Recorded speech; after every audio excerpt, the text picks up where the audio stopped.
Una trobada, un moment de confusió i un intercanvi de maletes plenes d'històries.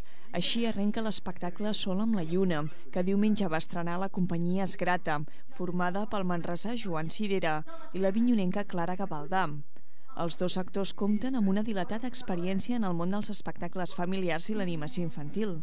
Després de passar per Gog i Magog i la companyia de Parranda, s'han atrevit amb una nova aventura. No podem pas deixar-ho estar. Quan portes tants anys fent coses d'aquestes, costa deixar-ho de cop. I vam dir, va, muntem una cosa, ni que sigui petita i modesta, per poder continuar voltant pels escenaris. I mira, aquí hem arribat. Un dia, per casualitat, sopant, ell va dir que tenia un projecte, jo també li vaig dir que tenia ganes de fer alguna cosa, i vam dir, doncs mira, per què no ens tirem a la piscina tots dos junts? I així ho hem fet. Esperem trobar-hi aigua. Sí. Coneixedors dels circuits per on es mouen els espectacles familiars, Gavaldà i Cirera són optimistes, en part perquè el teatre familiar està aguantant la situació una mica millor i en part perquè hi arriben sense grans pretensions. No anem amb grans pretensions, el moment actual és el que és i no el canviarem. La idea és passar-nos-ho bé. L'intenció és que el que vingui serà benvingut i que ho fem perquè volem i perquè ens agrada.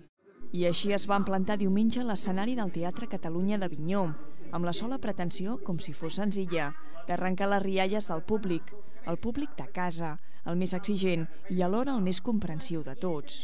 Saps que tindràs amics, que tindràs família, que vindran alguns dels programadors que tenim ganes que els agradi molt l'espectacle i quan tu vols que una cosa surti molt bé, els nervis i la tensió hi és, no és el mateix de dir, va, no els conec, farem un passe i a veure què passa. No, avui hi ha pressió. Molta pressió. L'estrena de Sol amb la lluna va pràcticament omplir el teatre. Les històries que Gavaldà i Cirera van anar traient de les maletes van captivar el públic infantil i també l'adult. 5 històries enginyoses i divertides, nascudes a partir de 5 cubs màgics que alhora configuren tota l'escenografia. Una escenografia que ja fan bé d'encabir en un sol dau.